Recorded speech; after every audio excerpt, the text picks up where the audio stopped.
It looks good and it's moving well from our view over here at the Valley View Mall. Definitely the scene has changed a lot. Take a look behind me. As bad as it is right now, it looks a lot better than it did an hour ago. He says they found hundreds of pounds of leftover stuff, including tons of vinyl records. They've already filled 30 containers full of leftover stuff. It seems that this case is really grabbing the attention of folks in Southwest Virginia, North Carolina, and right here in Tennessee. Take a look what we're seeing in daytime right now at some of these windows with massive bullet holes in them. Nearly half the windows in this home blown out by the suspect. Danville Fire Department was on River Street to close the now underwater part of this street, but while they were here, they smelled fuel coming from this now underwater lot at a tow company. But for some in Radford today, it was seen not once, but live twice. Homeowners tell us there were multiple homes and townhomes here, now just reduced to rubble. Resiliency, yeah, this is a resilient community, and I kept seeing people put American flags outside of their homes. Mr. Anderson said,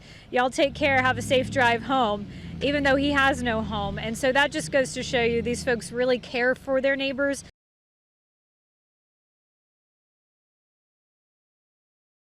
Well, Jean, it seems that this case is really grabbing the attention of folks in Southwest Virginia, North Carolina, and right here in Tennessee. But it is the story, the center of attention for the Tri-City area for this case that is constantly evolving.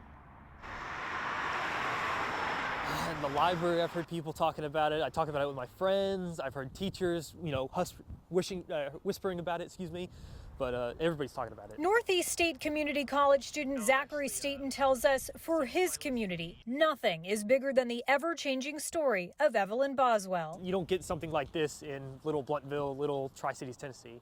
So this is kind of big. I guess you could compare it to the Casey Anthony story. That's because campus officials say Megan Boswell attended Northeast State for just one semester last year, where records show she was majoring in small business management. Well, she was always pretty lively and pretty funny, She's a really nice girl back then.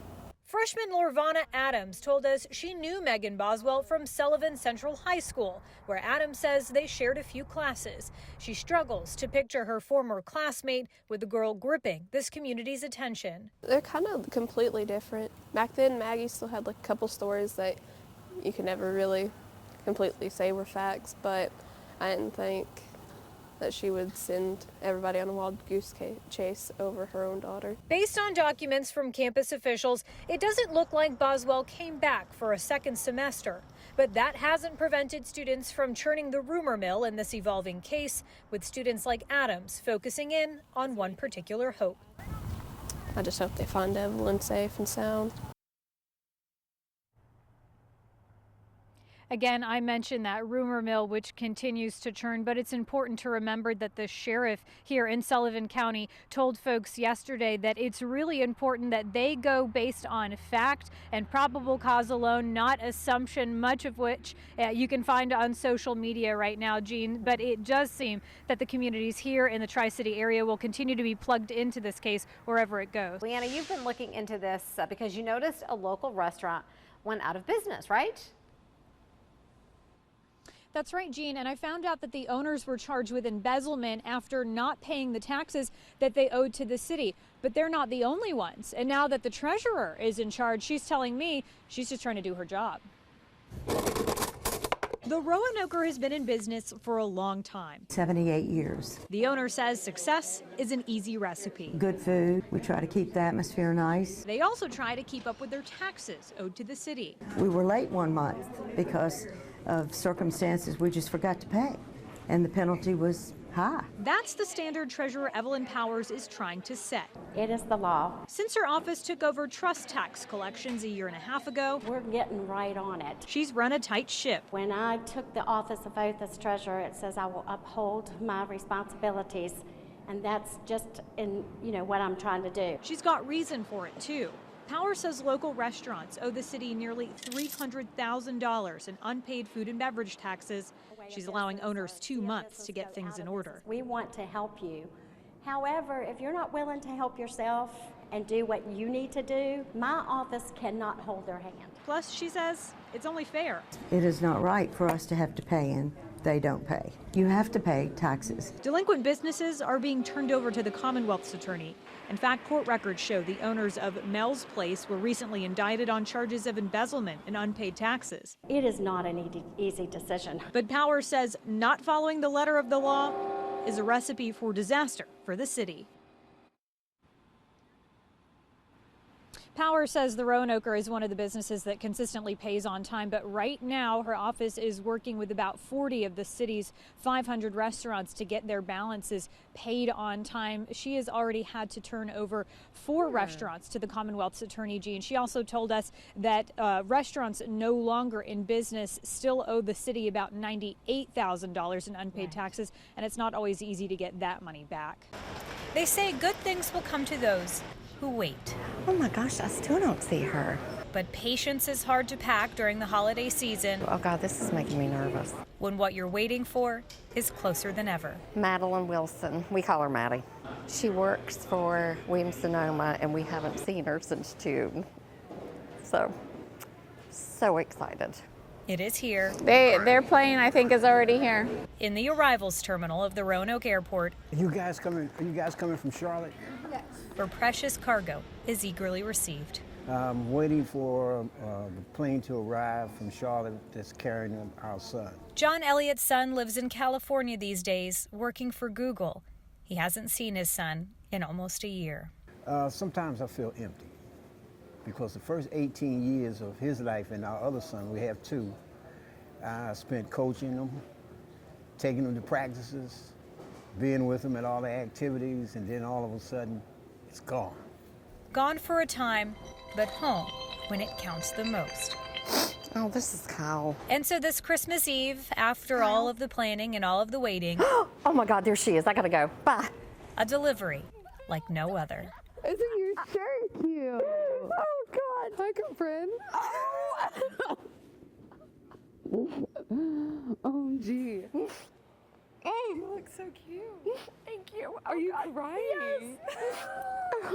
Tears and hugs and smiles that no amount of money can buy. And for Elliott, a chance to wrap his arms around the most valuable gift he'll ever receive. What's happening, son? I love you, man. I love you. In Roanoke, Leanna Scachetti, WDBJ7. It's often said that ships will pass in the night, and Lieutenant John Hebby thinks his lucky stars, they tend to do that. How do you do? My name is John Hebby, Hebbe, rhymes with Debbie, which is what I tell the kids in school. Hebby, a decorated veteran of the Navy, Army, and Air Force, is now a substitute teacher full of stories. Oh, by the way, you ready? One more? Yes. But perhaps his favorite is from February 10th, 1960, when a stranger saved his life. Had he not jumped in, it would have been a different ending. Hebby was flying planes off the USS Saratoga, 70 miles west of Sicily, a pitch-black night that eventually pitched his plane right off the boat. And I hit the water. The airplane sinking is never made to land in water. And I eventually got out.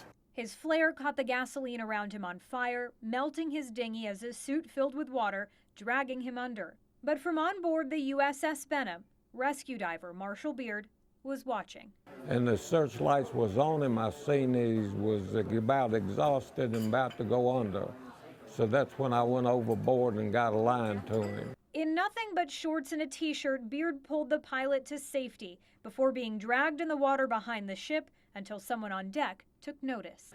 Both the pilot and I had a guardian angel with us that night because I believe we wouldn't have made it if we didn't. Hebby has gone on to tell this story many times. You heard it today, was a 3,001st time. But no one in Marshall Beard's family had heard the story until a few weeks ago. It's like finding out that your dad's Superman, you know? He's a real hero. And so that's pretty cool, you know? His daughter Lisa found a patch from a jacket given as a thank you gift from Hebby's carrier 60 years ago. All Beard remembered was a name, and Lisa got to work tracking him down. And I says, is this the Lieutenant Hebby that I took a midnight swim with in the Mediterranean? And he must have had an answering machine. He could hear the voice. He picked it up and he said, say that again. Hi, this is John Hebby. This is the guy you jumped in and saved. For Hebby, The few hours distance between them was nothing on a lifetime of memories. And so, for the first time in 60 years, Oh, it is. the pilot and the diver meet again under far better circumstances. It's about time you got here. It's been 60 years. You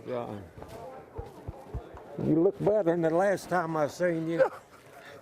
How are you, my friend? For Hebby, a chance to shake the hand of a man on a ship that was just in time. It wasn't just that I want to thank him, it's that from the bottom of my heart, he's been the door to the rest of my life. And for Beard, a chance to be grateful that ships sometimes pass each other once again.